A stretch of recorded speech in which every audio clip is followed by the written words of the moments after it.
Hello বন্ধুগণ, আগের ভিডিওতে তো দেখালাম পরপর যে গড়পঞ্চকূট। প্রথম আমরা পঞ্চায়েত গেছিলাম, সেখান থেকে আমরা গড়পঞ্চকূট গেলাম। গড়পঞ্চকূটে সব কিছুই টুকটাক করে দেখালাম। গড়পঞ্চকূটের মন্দিরগুলো ঘুরলাম, তারপর আমরা রিসোর্টে গেলাম, সেখান থেকে টাওয়ার থেকে গড়পঞ্চকূটের সব সিনারিটা দেখালাম।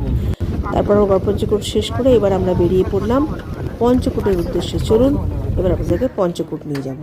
যাচ্ছি, এটা হচ্ছে কি পঞ্চকূট? এটা শুধু পঞ্চকোট। সিঁড়ি দিয়ে উঠে আমরা এখন যাবো বিরিঞ্চি বাবার মন্দির। এখানে বিশেষ কিছু নেই, পাহাড়ের কোলে বিরিঞ্চি বাবার মন্দির আছে, খুবই নাম করা শুনেছি। বিরিঞ্চি বাবা হচ্ছে শিব মন্দির। তো চলুন, আমরা এখানে উঠতে হবে, অনেক সিঁড়ি আছে কিন্তু বেশ ধাপগুলো খুব ছোট ছোট। চলুন উঠে পড়ি।